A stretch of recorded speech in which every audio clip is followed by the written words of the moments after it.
सो हमने सेल्फ को समझा, हमने पर्सनैलिटी को समझा, बट अगर मुझे किसी की पर्सनैलिटी को पढ़ना है, समझना है, तो मैं कैसे समझूंगा?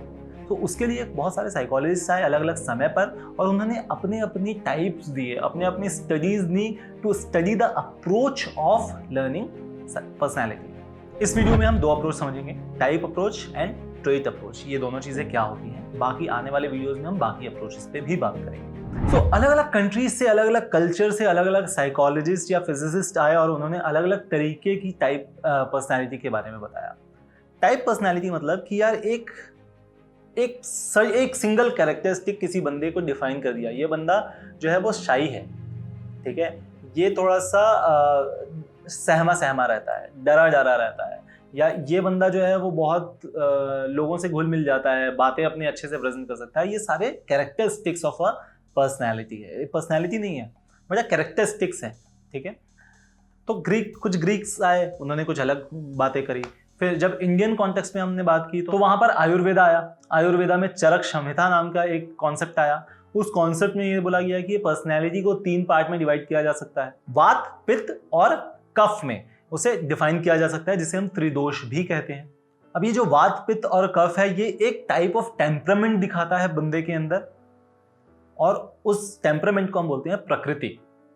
आयुर्वेदा में ये वो प्रकृति नहीं है जो नेचर वाली प्रकृति नहीं है। प्रकृति मतलब उस बंदे का नेचर या उस बंदे का behaviour, that is known as प्रकृति।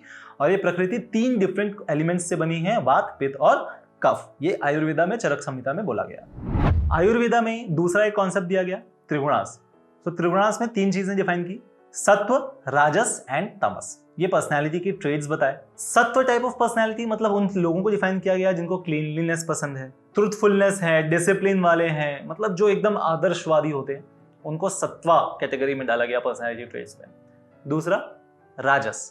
राजस में वो लोग आए जिनको सब कुछ चाहिए, जो मेटेरियलिस्टिक है, जो दूसरों के लिए ज्यादा सहानुभूति नहीं रखता हो, जिसको अपने से सेल्फ सेंटर्ड हो, अपने से मतलब हो, बहुत सारी चीजें उसको चाहिए, कमाना है उससे बहुत सारी चीजें, सेल्फ सेटिस्फैक्शन चाहिए। ये सारे लोग जो है उसको राजस कैटेगरी में डाला। तीसरा आया तमस।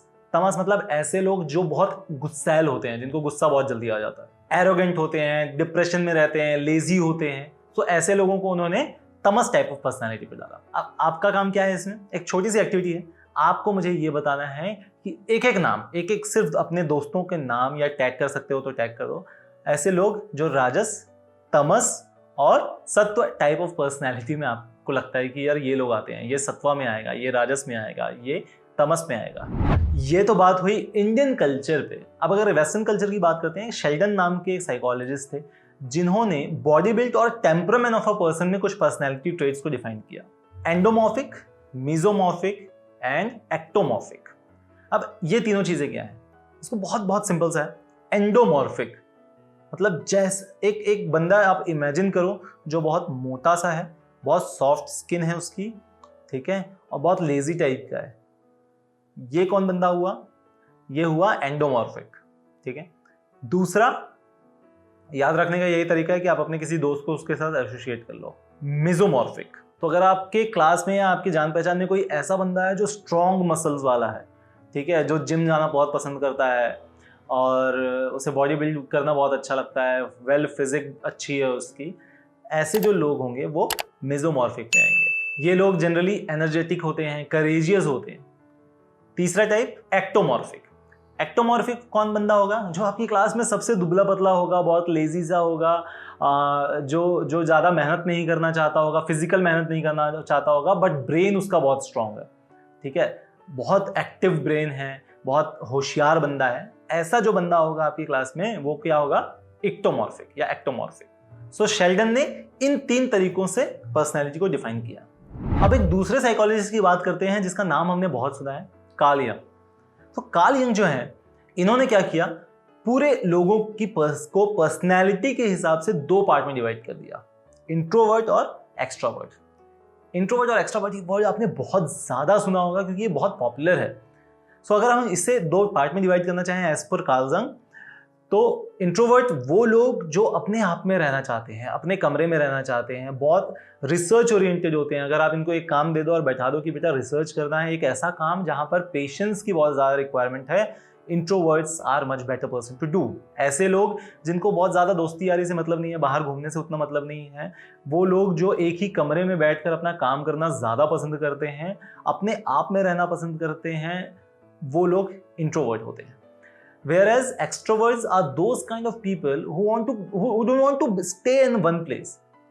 ठीक है, इनको बाहर घूमना होता है, इनको दुनिया देखनी होती है, इनको लोगों से मिलना होता है, नए नए लोगों से कुछ बात करनी होती है। जितने भी पॉलिटिशियंस अगर आप देखो ये एक्सट्रोवर्ट्स होते हैं, जितने भी कंप्यूटर साइंस इंजीनियर आप देखो अगर, जिनको एक जगह पर बैठ कर रेगुलर काम करना होता है और इंटेंसिव काम करना होता है, जो राइटर्स होते हैं वो इंट्रोवर्ट होते हैं, जो पॉलिटिशियंस होते हैं वो एक्सट्रोवर्ट होते हैं, जो सेल्समैन होता है वो एक्सट्रोवर्ट होता है, जो राइटर होता है वो इंट्रोवर्ट होता है। ठीक है, तो ये दो डिफाइन किया कार्ल यंग ने। अब इन recent years Friedman and Rosenman इन्होंने भी कुछ नया लेके आया कि बोले यार पर्सनैलिटी को ना अपन क्या करते हैं, टाइप्स में डिवाइड करते हैं, type A personality, type B personality. तो शुरुआत में इन्होंने टाइप ए और टाइप बी पर्सनैलिटी दी। तो टाइप ए में उन लोगों को रखा, ऐसे लोगों को देखा है आपने जो कम समय में बहुत कुछ करना चाहते हैं, पेशेंस नहीं होता, मोटिवेशन बहुत ज़्यादा होता है कि यार मैं तो दुनिया हिला दूंगा, पेशेंस नहीं है पर, ठीक है, बहुत जल्दी जल्दी बहुत सारी चीज़ें करनी होती हैं, एंथुजियास्ट बहुत ज़्यादा हो जाते हैं, यार ये भी कर लूँ, ये भी कर लूँ, ये भी कर लूँ।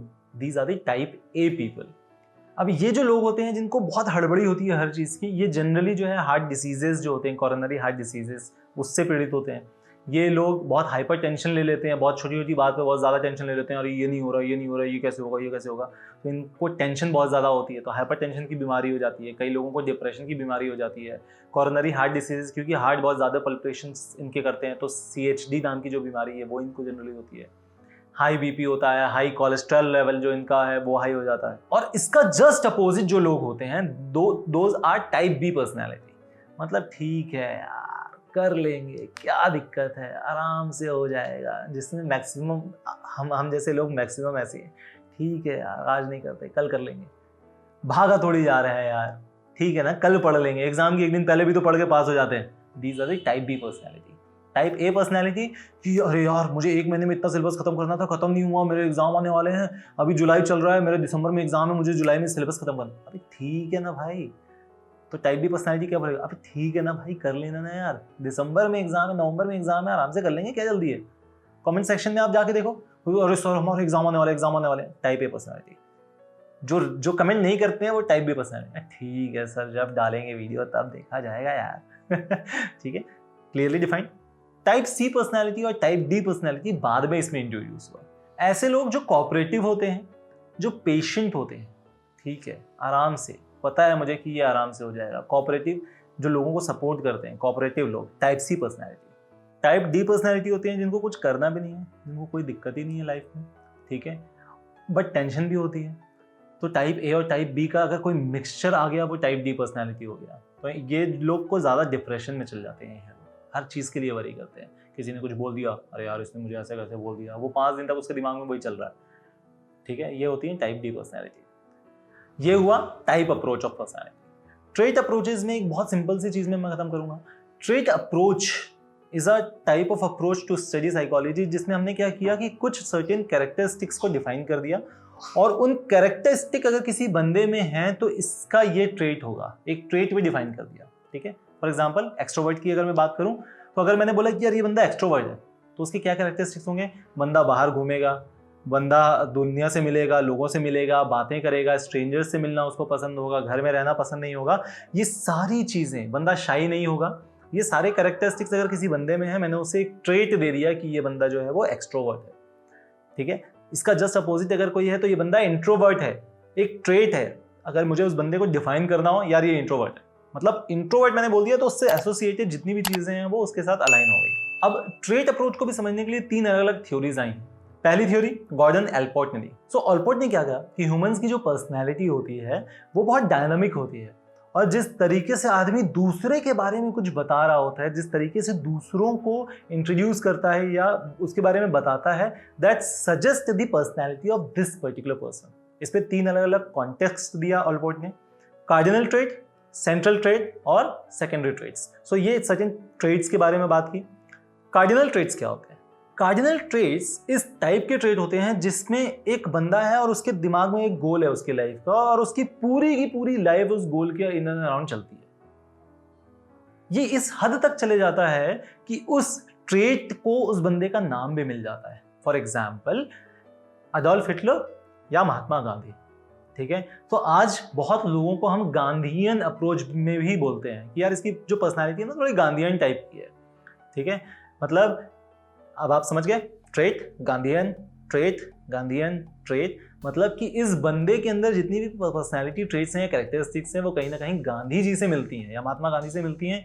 मतलब ये बंदा वायलेंस से बाहर है, इसको चीज़ें जो है वो बात करके सॉल्व करना चाहता है, ठीक है। बहुत हाइपर एक्टिव नहीं होता किसी चीज़ को लेकर, थोड़ा सा पेशेंस भी है, थोड़ा सा चीज़ों को संभालने का वो भी है।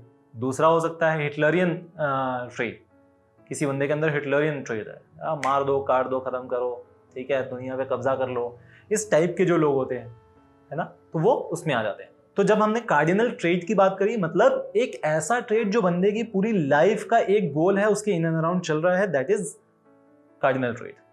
दूसरा हमने क्या बात किया, सेंट्रल ट्रेट। सेंट्रल ट्रेट मतलब वो कैरेक्टरिस्टिक्स जो जनरली हम अपने रिज्यूमेज में लिखते हैं या उसमें लिखते हैं ना कि ये बंदा किस तरीके का है, ये बंदा शाई है, ये बंदा हाईली मोटिवेटेड है, ये बंदा सेल्फ डिसिप्लिन है, ये बंदा स्टूडियस है, openness to learning and things like that. तो जितनी भी ये सारे कैरेक्टरिस्टिक्स आप लिखते हैं वो ट्रेट किस में आ गए, सेंट्रल ट्रेट्स में आ गए। सेकेंडरी ट्रेट्स में आ गया, अगर हम किसी को डिफाइन करते हैं, he like mangoes, he is a kind of person who like sports में भी, he is a kind of person who like cricket, ठीक है, ही इज ओवर एंथुजियास्ट। तो जब हम किसी को इस तरीके से डिफाइन करते हैं एक पर्टिकुलर ट्रेट के अंदर, दैट इज सेकेंडरी ट्रेट। ये किसने बोला, ऑलपोर्ट की थ्योरी में ये तीन चीजें थी, कार्डिनल, सेकेंडरी और सेंट्रल ट्रेट्स। दूसरी थ्योरी है कटैल की personality factor theory, which is widely known and widely used to understand the personality traits. So इन्होंने क्या किया, फैक्टर एनालिसिस नाम का एक कॉन्सेप्ट डिराइव किया जो कि पूरा स्टैटिस्टिकल था। तो इन्होंने क्या किया, 16 प्राइमरी और सोर्स ट्रेट्स को डिफाइन किया। ये ऐसे ट्रेट्स जो कि जनरली स्टेबल रहेंगे थ्रू आउट, बहुत ज़्यादा चेंजेस नहीं होंगे, और इसके अलावा कुछ नंबर ऑफ सरफेस ट्रेट्स के बारे में भी बताया। ये 16 ट्रेट्स एक बहुत ही स्ट्रक्चर्ड पैटर्न में एक क्वेश्चनएयर बनाया और क्वेश्चनएयर पे उनको डिफाइन करने बोला और उसके हिसाब से उसकी पर्सनैलिटी ट्रेट्स को डिफाइन किया 16 टाइप्स में, जो कि सबसे ज़्यादा यूज होते हैं, सबसे अच्छी है। तीसरी थ्योरी जो हम बात करेंगे वो है आइजेंक्स थ्योरी। तो एच.जे. आइजेंक्स ने क्या किया, इन्होंने दो चीजें बताई कि यार आदमी या तो इस तरीके का होगा या तो इस तरीके का होगा। तो दो अलग अलग पैटर्न बनाया वर्सेस में। पहला पैटर्न क्या दिया, न्यूरोटिसिज्म वर्सेस इमोशनल स्टेबिलिटी। जब न्यूरोटिसिज्म की बात करते हैं तो क्या होता है ये, so it refers to the degree जिसमें लोग अपनी फीलिंग्स को कंट्रोल कर सकते हैं, ठीक है। तो अगर स्टेबिलिटी है तो वो इमोशनल स्टेबिलिटी की तरफ चला गया, अगर स्टेबिलिटी नहीं है, कंट्रोल अपनी फीलिंग्स पे कंट्रोल नहीं कर सकता, वो न्यूरोटिसिज्म की तरफ चला गया। दूसरा इन्होंने क्या दिया, एक्सट्रोवर्जन और इंट्रोवर्जन। मतलब एक बंदा या तो एक्सट्रोवर्ट होगा या तो इंट्रोवर्ट होगा। अगर वो बहुत ज्यादा लोगों से घुलता मिलता है तो एक्सट्रोवर्ट, अगर नहीं घुलता मिलता तो इंट्रोवर्ट। अगर बहुत ज्यादा रिसर्च ओरिएंटेड है, एक जगह बैठकर बहुत अच्छा स्पेसिफिक काम कर सकता है तो वो इंट्रोवर्ट है। अगर ये चीज उसकी नहीं है कैरेक्टरिस्टिक तो वो एक्सट्रोवर्ट हो गया, ठीक है। तो उन्होंने आइजेंक्स ने ये दो चीजें दी अपने को और ये बताया कंप्लीट ट्रेट अप्रोच में। यहाँ तक हमारा ट्रेट अप्रोच खत्म हो गया। अगले उसमें हम बाकी अप्रोचेस पर भी बात करेंगे। तब तक के लिए बाय बाय।